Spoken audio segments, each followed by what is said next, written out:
बिस्मिल्लाहिर्रहमानिर्रहीम, अस्सलाम वालेकुम, welcome to quick review.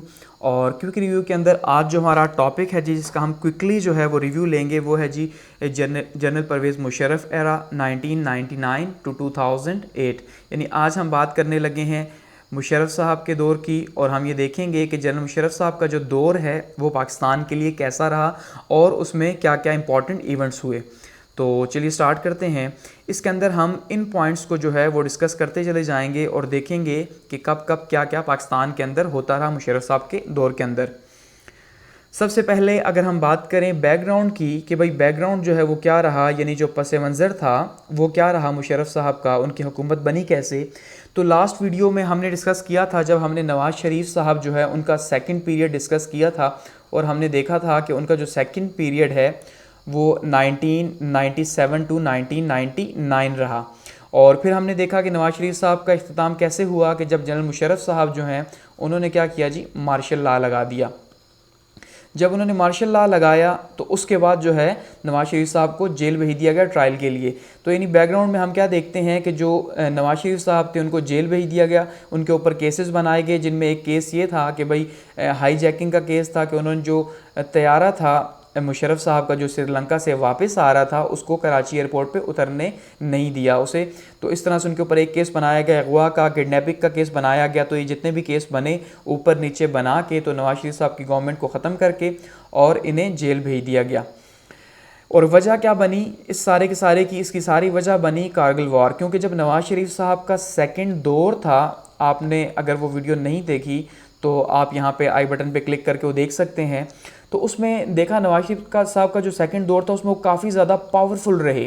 Powerful से मुराद ये है कि उन्होंने देखा जैसे जनरल वहीद काकड़ से जो है उन्होंने लिया, रिजिग्नेशन भी लिया, क्योंकि वो ख़ुद को पावरफुल रखना चाहते थे। जनरल मुशर्रफ साहब जो कि जूनियर थे उनको जो है वो इन्होंने बनाया जी आर्मी का चीफ़। सिर्फ इसलिए आर्मी का चीफ़ बनाया कि भाई ये जूनियर हैं तो ये उनकी बात सुनेंगे, ये प्रो डेमोक्रेटिक होंगे तो फ़ायदा होगा।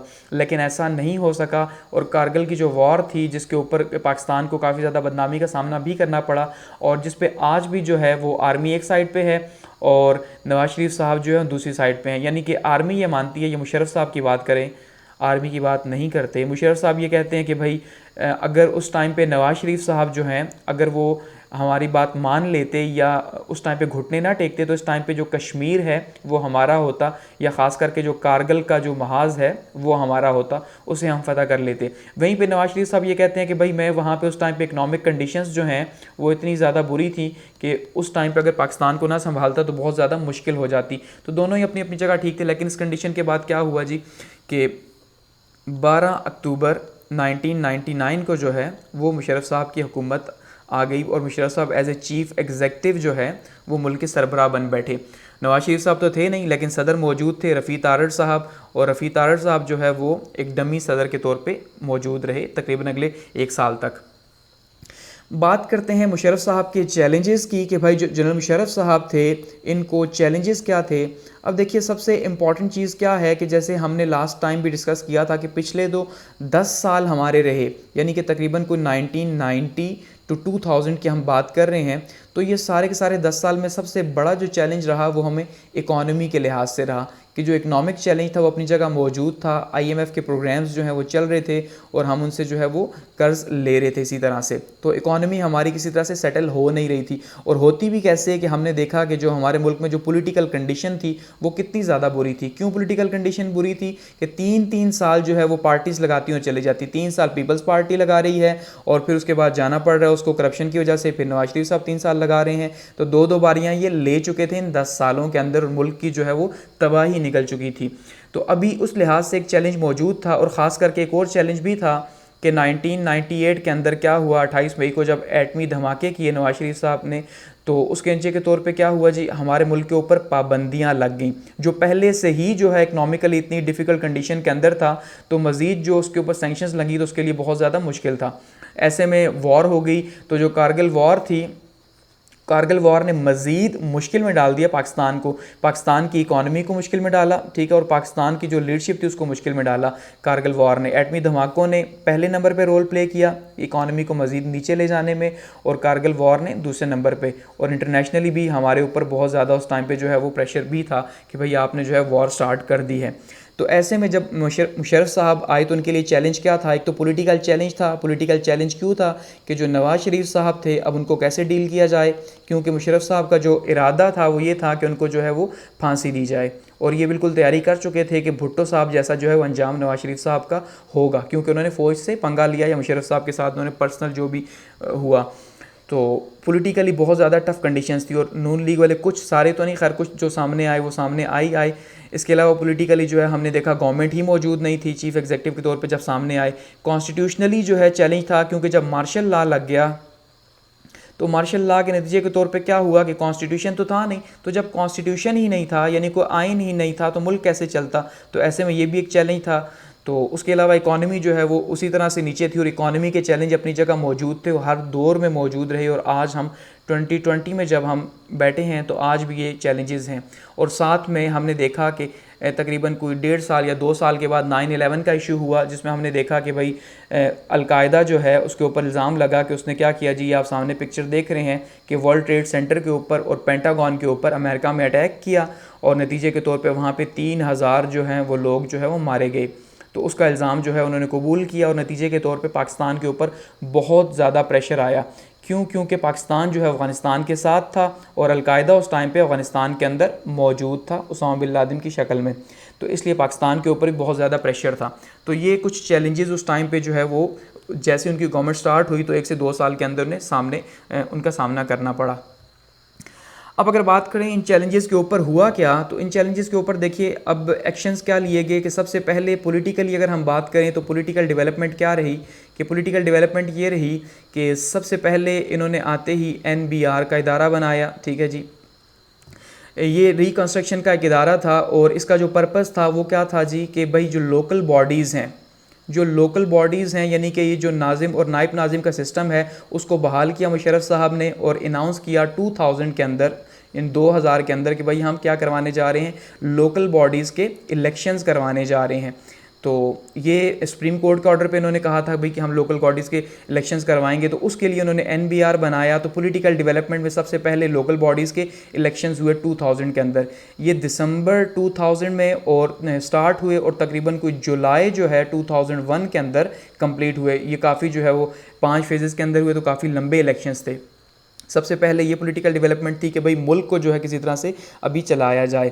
उसके बाद हमने देखा जी कि इनके ऊपर काफ़ी ज़्यादा प्रेशर था, तो फिर बात वहीं पे है कि उन्होंने चीफ़ एग्जीक्यूटिव थे, तो चीफ़ एग्जीक्यूटिव से अब जो है कोई पोजीशन तो लेनी थी, तो फिर रफ़ी तारड़ साहब को घर भेज के इन्होंने जो है ख़ुद सदर बने 2001 के अंदर, और फिर इन्होंने रेफरेंडम भी करवाया, और रेफरेंडम के तहत जो है ये 2002 में जो है वो प्रेसिडेंट बन गए मुशर्रफ साहब। ठीक है जी, उसके बाद अगर बात करते हैं इलेक्शंस की, तो इलेक्शंस भी इन्होंने अनाउंस किए और कहा कि भाई 2002 जो है वो इलेक्शंस का साल होगा, और 2002 के अंदर जो है वो जनरल इलेक्शंस करवा दिए गए।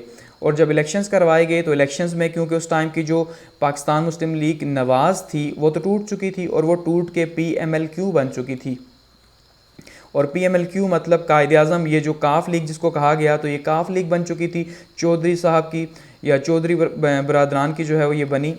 तो उसमें जनरल इलेक्शंस हुए। यहाँ पे आप अगर सामने ये चार्ट देखें 2002 के इलेक्शंस का, कि इलेक्शंस में क्या हुआ, तो उसमें किसी भी पार्टी को मेजॉरिटी नहीं मिली, यानी कि जो सबसे बड़ी पार्टी हमें सामने देखने को मिली वो PMLQ मिली, दूसरे नंबर पे PPP थी, और तीसरे नंबर पे जो है वो MMA का ये जो अलायंस था वो हमें देखने को मिला।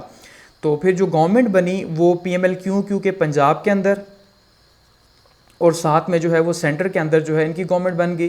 तो इस तरह से जो है पंजाब के अंदर इनकी गवर्नमेंट बनी, लेकिन साथ में इन्होंने MQM को शामिल किया, और साथ में इन्होंने जो है वो MMA को शामिल किया। तो ये MMA और MQM को शामिल करके तो इनकी गवर्नमेंट जो है वो बनी, चौधरी बरदरान की गवर्नमेंट बन गई मुशर्रफ साहब के नीचे। और बाकी जो है खैबर पख्तूनख्वा के अंदर और बलूचिस्तान के अंदर जो है वो MMA की गवर्नमेंट अलग से बनी। इस तरह से ये गवर्नमेंट बनी, यानी ये इलेक्शंस हुए और मुल्क जो है एक डिगर पर चल पड़ा, और मुशर्रफ साहब जो हैं वो सदर बन के बैठ गए। उसके बाद लोकल बॉडीज़ के इलेक्शंस ये 2000 के अंदर हुए, और फिर 2005 के अंदर इनको थोड़ी सी रिफॉर्म करके फिर दोबारा से जो है इलेक्शंस करवाए गए। और माना ये जाता है कि पाकिस्तान की तारीख के सबसे स्ट्रॉन्ग जो लोकल बॉडीज़ इलेक्शन थे वो जो है मुशर्रफ साहब ने 2002 और 2005 के अंदर करवाए, कि जिसने असल में सही सतह पे जो है, सही तौर पे निचली सतह पे जो है वो पावर को पहुंचाया। क्योंकि ये एक बहुत ही बड़ा सिस्टम था जिसके तहत जो है वो डीसीओ जो थे, डीसी जो है इसको चेंज करके डीसीओ बना दिया गया, कोऑर्डिनेटिंग ऑफिसर बना दिया गया, ठीक है जी। और इसी तरह से डीपीओ जो थे इनको अंडर कर दिया गया नाजिम के, जो नाजिम जिसकी तालीम 10 तक थी। तो ये हमारे पास जो लोकल गवर्नमेंट सिस्टम है इसके ऊपर हम एक अलग से वीडियो के अंदर बात करेंगे, क्योंकि ये काफ़ी लंबा है, तो इसके हम कैरेक्टरिस्टिक्स देखेंगे, इसको भी यहाँ पे डिस्कस नहीं करते इन डिटेल। और फिर एफएलओ जो है यहाँ पे 2002 का जो एक ऑर्डिनेंस है इसका भी जिक्र यहाँ करते चलें कि ये एक ऑर्डिनेंस पास किया गया एफएलओ का, ठीक है जी, एलएफओ ये यहाँ पे है, लीगल फ्रेमवर्क ऑर्डिनेंस।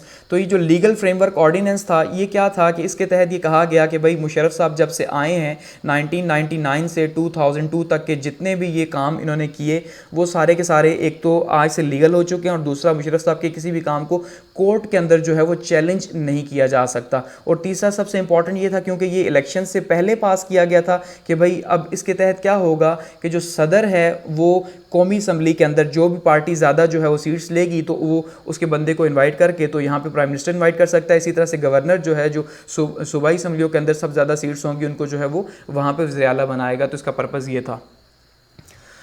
आगे देखते हैं जी मुशर्रफ साहब की इकनॉमिक पॉलिसीज़, क्योंकि इकनॉमिक पॉलिसीज़ के लिहाज से मुशर्रफ साहब की गवर्नमेंट जो है वो बहुत ज़्यादा कामयाब रही। और ये एक बहुत ही अजीब बात है, और अजीब बात क्या है कि जब जब पाकिस्तान के अंदर मार्शल लॉ लगा, तो जब जब मार्शल लॉ लगा तब तक पाकिस्तान की जो इकॉनमी है वो ऊपर गई, और जब जब पाकिस्तान के अंदर जो डेमोक्रेटिक गवर्नमेंट रही तो डेमोक्रेटिक गवर्नमेंट में पाकिस्तान की जो इकॉनमी है वो नीचे गई। यानी कि मार्शल लॉ के अंदर पाकिस्तान की इकॉनमी ऊपर गई और डेमोक्रेटिक गवर्नमेंट के अंदर इकॉनमी जो है नीचे गई। और उसकी सबसे बेसिक वजह जो हमारी पॉलिटिकल लीडरशिप है वो बहुत ज़्यादा नॉन मैच्योर है, क्योंकि वो एक दूसरे की लेग पुलिंग करते हैं, एक दूसरे को काम नहीं करने देते, जिस वजह से कभी भी आगे नहीं बढ़ा जाता। जबकि मार्शल लॉ के अंदर एक बंदे का रूल है और वो अपनी मर्ज़ी से जो है वो काम कर रहा है। तो इकॉनमी जो है वो बहुत ज़बरदस्त ग्रोथ किया इनके ज़माने में, और तकरीबन जो है वो वर्ल्ड बैंक की रिपोर्ट के मुताबिक 6.8% पे हमारी इकॉनमी ग्रोथ कर रही थी। यानी जो GDP था, ग्रॉस डोमेस्टिक प्रोडक्ट जिसको कहा जाता है, जो बताता है कि भाई मुल्क ने कितनी तरक्की की है या किस रफ्तार से तरक्की करा है, तो ये बहुत ज़्यादा थी। तो उसमें इकनॉमिक पॉलिसी में इनकी मेजर पॉलिसीज़ क्या रहीं, सबसे इंपॉर्टेंट एक तो लिबरलाइजेशन थी, दूसरा इंडस्ट्रियलाइजेशन थी कि इन्होंने चीज़ों को प्राइवेट किया, ठीक है जी, चीज़ों को प्राइवेट करके प्राइवेट ऑनरशिप में दिया। तो उससे क्या हुआ कि माना ये जाता है 4 to 6% जो है जो निचला तबका था, जो निचली सतह पे मौजूद था, ये तबका उठा और मिडिल क्लास तबका बना इन प्राइवेटाइजेशन की पॉलिसीज़ की वजह से, जो कि एक बहुत बड़ा जो है कारनामा हम कह सकते हैं इस टाइम का, कि पाकिस्तान जो इतना ज़्यादा टफ कंडीशन से गुजर रहा था तो उसको ये सब कुछ जो है इस तरह हुआ। उसके बाद इंडस्ट्रियलाइजेशन को बहुत ज़्यादा प्रमोट किया गया, बहुत ज़्यादा इंडस्ट्रीज़ लगी, ख़ास करके अगर हम बात करें यहाँ पे मीडिया इंडस्ट्री की, उसको बहुत ज़्यादा ग्रोथ मिली। इसी तरह से हम मोबाइल फ़ोन्स वगैरह की बात करें, उसको बहुत ज़्यादा ग्रोथ मिली। इसी तरह जी ऑटोमोबाइल की जो इंडस्ट्री थी, गाड़ियों वगैरह की, उसको बहुत ज़्यादा ग्रोथ मिली इस टाइम के अंदर। तो इस वजह से बहुत ज़्यादा जो है वो एम्पावरमेंट भी हुई और बहुत ज़्यादा फ़ायदा हुआ। दूसरा सबसे इम्पॉर्टेंट ये क्यों रहा, इस वजह से भी कि पाकिस्तान जो है वो जब 2001 के अंदर जब 9/11 के अटैक्स हुए, ये जो नीचे हम डिस्कस करेंगे, तो इसकी वजह से अमेरिका की इमदाद पाकिस्तान को दोबारा से मिलना शुरू हो गई। तो जब अमेरिका की इमदाद मिली तो पाकिस्तान, जब अमेरिका की इमदाद मिली है तो पाकिस्तान तब जो है उसने ग्रो किया है, ठीक है। हालांकि पाकिस्तान पे उस टाइम पे पाबंदियां लगी हुई थी, हम पीछे डिस्कस कर चुके हैं। तो 9/11 के बाद पाकिस्तान की जो फॉरेन पॉलिसी थी वो भी चेंज हो गई। उस फॉरेन पॉलिसी में मुशर्रफ साहब ने बहुत अहम रोल प्ले किया। गो कि मुस्लिम कंट्रीज़ कुछ ज़्यादा खुश नहीं थे, क्योंकि मुशर्रफ साहब ज्यूज़ को माना जाता है ज़्यादा खुश करने में लगे हुए थे। इन्होंने अमेरिका में जाके ज्यूज़ कम्युनिटी से जो है वो स्पीच भी की, तो उस वजह से उनके जो बड़े बड़े बिजनेस थे उनकी सपोर्ट इन्हें मिली, या फॉरेन इन्वेस्टमेंट जिसको हम कहते हैं, डायरेक्ट FO फॉरेन इन्वेस्टमेंट जो है, तो ये फॉरेन इन्वेस्टमेंट का इन्हें बहुत ज़्यादा फ़ायदा हुआ उस टाइम, यानी मुशर्रफ साहब के ज़माने के अंदर। फिर बात करते हैं शौकत अज़ीज़ की पार्टिसिपेशन की। तो शौकत अज़ीज़ साहब का जो दौर मुशर्रफ साहब के साथ रहा वो रहा जी 2004 से 2007 तक का, और ये ज़माना भी बहुत ज़बरदस्त रहा, क्योंकि जो शौकत अज़ीज़ साहब थे, ये जो आपको सामने दिखाई दे रहे हैं मुशर्रफ साहब के साथ, तो ये शौकत अज़ीज़ जो थे ये सिटी बैंक के इससे पहले एम्प्लॉय रह चुके थे, यानी कि उससे पहले क्या थे, पाकिस्तान के फाइनेंस मिनिस्टर थे। तो फाइनेंस मिनिस्टर होने की वजह से क्या है जी, इनको काफ़ी एक्सपीरियंस भी था। और उसके बाद जब ये ख़ुद भी जो है वर्ल्ड बैंक से अभी भी रिलेटेड हैं, तो उसमें जब फिर इन्हें प्राइम मिनिस्टर बनाया गया तो इनकी पार्टनरशिप मुशर्रफ साहब के साथ काफ़ी अच्छी जमी, और उन्होंने जो है इकॉनमी को बहुत बेहतर किया, प्राइवेट किया, और GDP जो है उसकी रेशो बढ़ाई, और इसके अलावा इन्होंने जो RGST है उसको भी जो है वो प्रमोट किया, RGST को, टैक्स को, उसकी शरह को बढ़ाया, और सबसे इम्पॉर्टेंट चीज़ मोनोपोली जो क्रिएट हो रही थी उससे पहले उसको ख़त्म किया, क्योंकि प्राइवेटाइजेशन की वजह से मोनोपोलीज़ जो हैं वो ख़त्म हुई। तो काफ़ी ज़्यादा बेहतर रहा शौकत अजीज़ साहब का साथ। अचीवमेंट्स की बात करें कि अचीवमेंट्स क्या क्या रहीं, यानी कि कुछ अच्छा जो है वो मुशर्रफ साहब के दौर में क्या हुआ। वैसे तो माना जाता है बहुत से लोग प्रो मुशर्रफ जो हैं, अब यहाँ पे दो डिफरेंट क्लासेस हैं आपको। एक वो लोग नज़र आएंगे जो मुशर्रफ साहब को गालियाँ देंगे, ठीक है, उन्हें बहुत बुरा भला कहेंगे, क्यों कि वो मार्शल लॉ एडमिनिस्ट्रेटर थे, ठीक है। और दूसरे वो होंगे जो कि आर्मी के प्रो हैं और मुशर्रफ साहब के भी प्रो हैं, वो मानते हैं कि मुशर्रफ साहब के ज़माने में इकॉनमी ने भी ग्रो किया, मुल्क ने भी ग्रो किया। तो उसमें जो उनके अच्छे काम रहे, अच्छे क्या काम रहे कि कश्मीर पॉलिसी के ऊपर जो है आगरा कॉन्फ्रेंस भी हुई, और ये आगरा कॉन्फ्रेंस जो है ये 2001 के अंदर हुई, और ये 3 दिन की जो है ये कॉन्फ्रेंस रही, जिसमें माना जाता है कि अटल बिहारी वाजपेयी, ये जो इंडिया के प्राइम मिनिस्टर हैं, और जो पाकिस्तान के सदर साहब थे, ये कश्मीर के मामले बहुत क्लोज जा चुके थे, लेकिन फिर जो है ये डिसमिस हो गया मामला। तो कश्मीर की पॉलिसी के ऊपर ये जो है ये इन्होंने अपना स्टैंस रखा, और काफ़ी ज़्यादा मीटिंग्स भी की इस हवाले से। इंडिया के साथ इनके काफ़ी अच्छे रिलेशंस रहे, ठीक है, इस दौर के अंदर। और PCO के तहत जो है PCO, ये अब अचीवमेंट्स में तो कहा नहीं जा सकता, खैर ये PCO जो है, PCO के तहत प्रोविजनल ये जो ऑर्डर्स थे, इसके तहत जजेस को कहा गया कि भाई आप इमरजेंसी जब 2007 के अंदर नाफिज की गई तो उस टाइम पे कहा गया कि आप इसके तहत जो है वो हलफ लें, ठीक है। और NBR जो है ये कंस्ट्रक्शन ब्यूरो जो बनाई गई, तो इसने क्या किया जी, इसने मुल्क के अंदर, अभी भी ये मौजूद है, तो इसने मुल्क के अंदर जितने भी रिकन्स्ट्रक्शन के काम थे उन सब के सब को जो है फास्ट किया और उनको एक तरतीब दी। नैब जो है इसको एक सिस्टमाइज़ किया और नैब को बनाया गया, और आज सारे के सारे जो हैं वो नैब से बहुत ज़्यादा तंग हैं लेकिन ये माना जाता है मुशर्रफ साहब की पैदावार थी। एजुकेशनल रिफॉर्म्स के अंदर जो है वो HEC एक बहुत ही अच्छा कदम था मुशर्रफ साहब का, यानी उनके दौर का HEC जो है वो हायर एजुकेशन कमीशन जो है इसका क़याम अमल में लाया गया, और इससे क्या हुआ कि जो पाकिस्तान की डिग्रीज थी उसको इंटरनेशनली रिकगनाइज़ करना स्टार्ट कर दिया गया। वुमेन एम्पावरमेंट के ऊपर बात करते हैं, तो वुमेन एम्पावरमेंट के ऊपर भी माना जाता है मुशर्रफ साहब ने काफ़ी अच्छा काम किया, ख़ास करके 2006 के अंदर जो हुदूद ऑर्डिनेंस थे उसको जो है इन्होंने ख़त्म किया। और हुदूद ऑर्डिनेंस पहले से ही जो है काफ़ी ज़माने से, यानी कि जो ज़िया-उल-हक साहब के ज़माने से लागू थे, लेकिन उसके बाद काफ़ी टाइम इसको चेंज करने की कोशिश की गई, लेकिन इसको चेंज नहीं किया जा सका, तो इसको उसके बाद चेंज कर दिया गया हुदूद ऑर्डिनेंस को मुशर्रफ साहब ने। और 33% जो सीट्स थी वो भी असम्बली के अंदर भी, और जो रीजनल जो लोकल बॉडीज़ थी वहाँ पर भी औरतों को जो है वो सीटें दी, तो उनके हुकूक के ऊपर कुछ ना कुछ बातचीत हुई। इनलाइटमेंट का दौर था, या रोशन ख़याल पाकिस्तान को प्रमोट किया गया, या ख़ास करके लिबरल हम अगर कहें पाकिस्तान बना जिस ज़माने में, तो वो यही जो है ये रोशन ख़याली का ज़माना रहा मुशर्रफ साहब का, जिसमें माना जाता है कि बहुत ज़्यादा आज़ादी दी गई ख़ास करके औरतों को, या जो आज हम कल्चर देखते हैं फ़ॉरेन कल्चर पाकिस्तान के अंदर कुछ, तो उसका आगाज़ जो है मुशर्रफ साहब ने किया।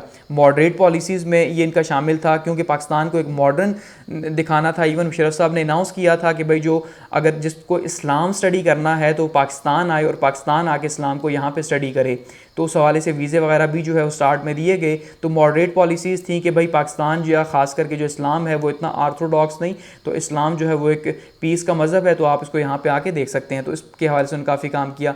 CNIC जो है नेशनल आइडेंटिटी कार्ड जो है, ये कंप्यूटराइज नेशनल आइडेंटिटी कार्ड, इसका इजरा भी किया गया, और इसको जो हम जो देखते हैं नादरा का सिस्टम जो है, ये नादरा का सिस्टम मुशर्रफ साहब के ज़माने में आया। तो ये इनकी कुछ अचीवमेंट्स रही या कुछ अच्छे काम रहे। और बात करते हैं जी हुकूमत के ख़ात्मे की, या मुशर्रफ साहब के ख़ात्मे की, क्योंकि हुकूमत तो ख़त्म नहीं हुई, मुशर्रफ साहब जो है वो प्रेसिडेंसी से चले गए। तो उनका जाना कैसे हुआ कि 2007 जो है वो काफ़ी भारी साल जो है वो पाकिस्तान के लिए रहा। एक तो जब नवाज़ शरीफ साहब जो है वो जिलाद वतन थे, तो उसके पीछे जो है नवाज़ शरीफ साहब या जो बेनज़ीर भुट्टो साहिबा, वो भी दोनों ही जो है वो जिलाद वतन थी, तो इनको 2007 के अंदर ये वापस आए, ठीक है, दोनों ही वापस आए, क्योंकि मुशर्रफ साहब जो है उन्होंने अनाउंस किया था 2008 के अंदर जनरल इलेक्शंस होंगे। तो जनरल इलेक्शंस का जब अनाउंस किया गया तो दोनों पार्टीज़ वापस आई, इन्होंने अपनी कैंपेन चलाई। तो 2007 के अंदर क्या हुआ कि जो बेनज़ीर भुट्टो साहिबा थी उनको 27 दिसंबर को जो है, ये आपको लास्ट एक पिक्चर नज़र आ रही है उनकी सेरेमनी जो है, तो यहाँ पे उनका जो जनाजा है फ्यूनरल यहाँ पे है, तो उसमें 27 दिसंबर 2007 को जो है एक ख़ुदकुश धमाके के अंदर जो है वो उनको शहीद कर दिया गया। और उसके बाद आज तक ये पता नहीं चल सका कि उनको किसने शहीद किया, लेकिन ये सारे का सारा इल्ज़ाम मुशर्रफ साहब के ऊपर आया।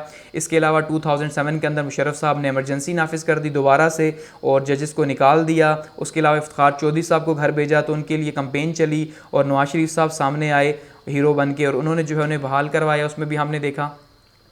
इसके अलावा हम देखते हैं जी 2007 के अंदर जो है वो यानी कि बहुत ज़्यादा भर रहा इन्होंने, हालांकि 2007 के अंदर अपने आप को री इलेक्ट करने के लिए इन्होंने क्या किया जी, री इलेक्ट करने के लिए उन्होंने दोबारा से जो है वो कौमी असम्बली से एतमाद का वोट लिया। लेकिन वो जो एतमाद का वोट लिया इन्होंने, वो जो एतमाद का वोट था, क्योंकि वो असम्बली जाने लगी थी तो कहा यह गया कि जो असम्बली अपनी मुद्दत पूरी कर चुकी हो या पूरी करने लगी हो उससे आप जो है वो वोट ऑफ कॉन्फिडेंस नहीं ले सकते, इसलिए इनको दोबारा से री इलेक्ट नहीं किया गया। और फिर उसके बाद जो है हमने देखा कि 2008 के अंदर जो है फिर इनको इम्पीचमेंट के डर से खुद ही इन्होंने रिज़ाइन किया और जाना पड़ा। उसके बाद जो जरदारी साहब थे वो मुल्क के सदर बन गए। इस तरह जो है मुशर्रफ साहब का दौर जो है वो 2000 में ख़त्म हो गया। और फिर जनरल इलेक्शंस जो है इससे पहले फरवरी के अंदर जनरल इलेक्शंस हो चुके थे 2008 के अंदर। तो अब जब हम आगे बढ़ेंगे तो उसके बाद देखेंगे कि जो पीपल्स पार्टी है उसका जो तीसरा दौर है वो कैसा रहा। तो यहाँ पे इस वीडियो को हम एंड करते हैं जो काफ़ी ज़्यादा लंबी हो चुकी है।